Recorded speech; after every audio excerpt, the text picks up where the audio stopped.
भी वो जगह है हिंदुस्तान में जहां आपको वक्त ठहरा सा मिलेगा। इस तेज भागती जिंदगी में हम अक्सर अपने अंदर उस इंसान को मार देते हैं जो प्रकृति के बीच में एक ठहराव वाली जिंदगी जीना चाहता है। और जब भी हमें मौका मिलता है वह ठहराव वाली जिंदगी जीने का, तो हम सब कुछ छोड़ छाड़ के कुछ ऐसी जगहें ढूंढने लग जाते हैं जहां पे हमको वो मन की शांति मिल सके। तो ऐसी ही एक खूबसूरत जगह के सफर पे आज हम आपको लेके चलेंगे, जिसके बारे में बहुत ही कम लोग जानते हैं और जो अपने आप में एक प्रकृति के इतिहास को दर्शाती है। तो इस वीडियो में आज हम आपको एक ऐसी ही खूबसूरत जगह के सफर पे लेके चलेंगे जो हिमाचल के ना सिर्फ सबसे खूबसूरत जगहों में से एक है, बल्कि सबसे अनदेखी जगहों में से भी एक है। और वर्चुअल टूर के साथ साथ आपको हम कंप्लीट इंफॉर्मेशन भी देंगे कि आप यहाँ कैसे आ सकते हैं, यहाँ कहाँ रुक सकते हैं, यहाँ कहाँ कहाँ घूम सकते हैं और यहाँ आने का सबसे बेस्ट टाइम क्या है।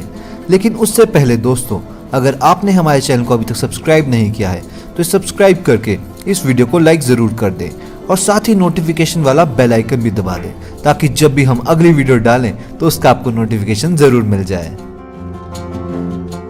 तो आज जिस खूबसूरत जगह के सफ़र पे हम आपको लेके चलेंगे उसका नाम है पालमपुर, और वो हिमाचल प्रदेश के कांगड़ा जिले में स्थित है। और ये जगह घिरी है हिमाचल के पीर पंजाल, धौलागिरी और शिवालिक पहाड़ियों से, जो इस जगह की खूबसूरती में चार चांद लगा देती है।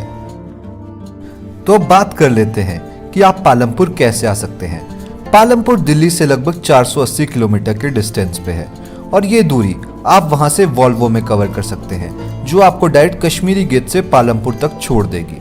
और अगर आप बाय एयर आना चाहते हैं तो बाय एयर आपको नियरेस्ट एयरपोर्ट पड़ेगा कांगड़ा में गगल एयरपोर्ट, जहां से पालमपुर की दूरी लगभग 40 किलोमीटर के आसपास है। और अगर आप हैं बजट ट्रैवलर तो हमारा आपको रिकमेंडेशन है कि आप दिल्ली से पालमपुर तक वॉल्वो बस ही लें, क्योंकि उसका किराया आपको 1000 से 1500 रुपए तक पड़ेगा। हमने पर्सनली रोड ट्रिप अपनी किया कैरेंस में कंप्लीट किया, और अगर आप भी दिल्ली से अपनी गाड़ी में ये ट्रिप करना चाहते हैं तो आप बहुत इजीली कर सकते हैं, क्योंकि दिल्ली से पालमपुर के रास्ते बहुत ही अच्छी हालत में हैं। क्योंकि हम दिन को ही पालमपुर पहुंच गए थे, तो पालमपुर पहुंचने के बाद सबसे पहले हमने वहां के सबसे फेमस कैफे द क्लिफी कैफे को विजिट करने का सोचा। क्लिफी कैफे आपको पालमपुर से बुंदला रोड पे पड़ेगा और इसे आप गूगल मैप्स पे डाल के इजीली यहाँ तक आ सकते हैं। हमने भी यहाँ पे बैठ के थोड़ी देर लंच करने के बाद अपने ट्रिप को आगे कंटिन्यू किया। तो अगर आप भी पालमपुर का रोड ट्रिप प्लान करें तो आप क्लिफी कैफे को अपनी रिकमेंडेशन लिस्ट में डाल सकते हैं। तो अब बात कर लेते हैं पालमपुर को विजिट करने के बेस्ट टाइम की। तो यूँ तो आप पालमपुर को साल भर में कभी भी विजिट कर सकते हैं, लेकिन अगर आपको इस जगह को देखना है लश ग्रीनरी में, तो हमारा आपको सजेशन रहेगा कि आप इस जगह को मई, जून, जुलाई के आसपास विजिट कर सकते हैं। और सर्दियों में धौलाधार माउंटेन रेंजेस पे बहुत ज़्यादा बर्फ़ पड़ती है, जिस करके वहाँ के नज़ारे ही अलग हो जाते हैं। तो अगर आप विंटर्स यानी कि दिसंबर, जनवरी, फरवरी में पालमपुर का रोड ट्रिप प्लान करेंगे तो आपको धौलाधार के बहुत ही शानदार नज़ारे आने वाले हैं। सौरभ वन विहार में आपको बहुत सी एक्टिविटीज़ और चीज़ें देखने को मिल जाएंगी, जिनमें से सबसे पहले आप यहाँ का फेमस फिश एक्वेरियम देख सकते हैं।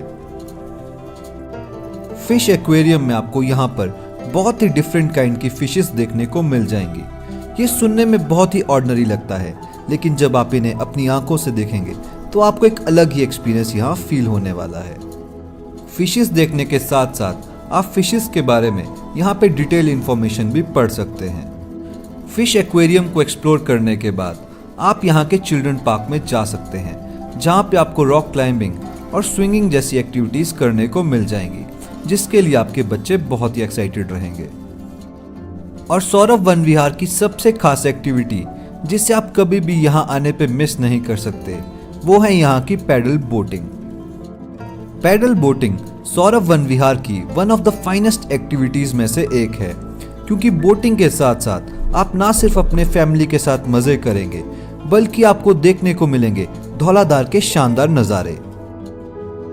पैडल बोटिंग करने के बाद और सौरभ वन विहार में थोड़ा टाइम बिताने के बाद आप अपने ट्रिप की नेक्स्ट टूरिस्ट डेस्टिनेशन पे जा सकते हैं, जो है यहाँ का famous the Neugal cafe. Saurabh Van Vihar explore करने के बाद हम लोगों ने भी न्यूगल कैफे को विजिट किया और यहाँ पे खाना खाने के बाद हमने यहाँ पे थोड़ी देर रेस्ट की। न्यूगल कैफे को मेंटेन करता है हिमाचल प्रदेश टूरिज्म और यहाँ पे आपको कैफे के अलावा एकोमोडेशंस में मिल जाती हैं, जिसे आप ऑनलाइन हिमाचल प्रदेश टूरिज्म की वेबसाइट से बुक कर सकते हैं। तो अब बात कर लेते हैं कि आप पालमपुर में कहाँ रुक सकते हैं।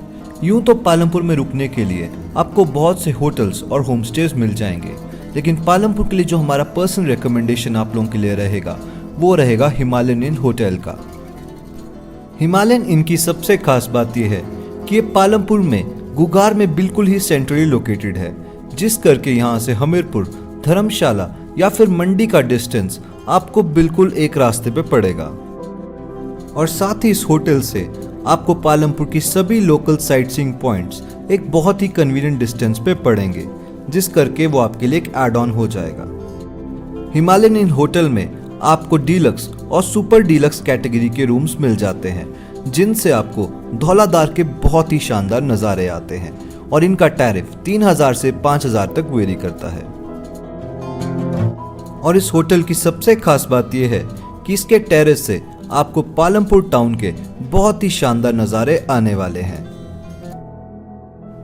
पालमपुर में एक और चीज़ जो बहुत से लोग अक्सर मिस कर जाते हैं वो होती है पालमपुर की टी टूरिंग, जिसमें आपको पूरा पालमपुर के डिफरेंट टाइप्स ऑफ टीज को टेस्ट करने का मौका मिलता है और साथ ही आपको देखने को मिलती हैं यहाँ की बहुत ही बड़ी बड़ी टी एस्टेट्स और टी गार्डन्स।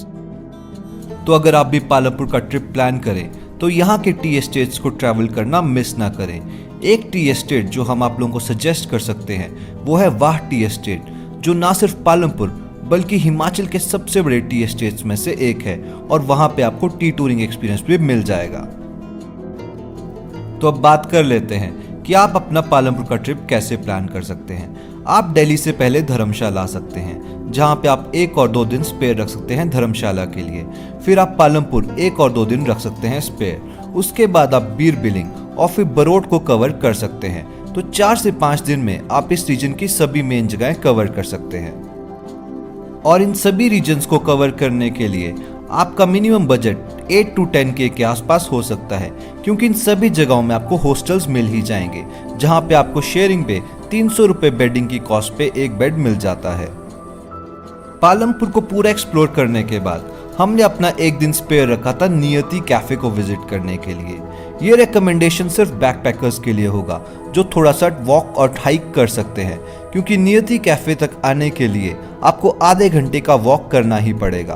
तो अगर आप लोग वॉक या ट्रैक नहीं करना पसंद करते तो ये रिकमेंडेशन आपके लिए नहीं है, लेकिन जो लोग पालमपुर का थोड़ा ऑफ बीट सी जगह एक्सप्लोर करना चाहते हैं तो उनके लिए नियति कैफे हमारी पर्सनल रिकमेंडेशन रहेगी। तो दोस्तों, ये था हमारा खूबसूरत सफर पालमपुर का, और अगर आपको हमारी वीडियो अच्छी लगी हो तो इसे लाइक और शेयर जरूर करें और साथ ही हमारे चैनल को सब्सक्राइब भी कर दें। और अगर अभी भी आपके मन में पालमपुर को लेकर कोई भी डाउट हो जिसके बारे में आप हमसे पूछना चाहते हैं तो आप हमें कमेंट सेक्शन में पूछ सकते हैं। हम सभी का रिप्लाई करने की कोशिश करेंगे। Thank you.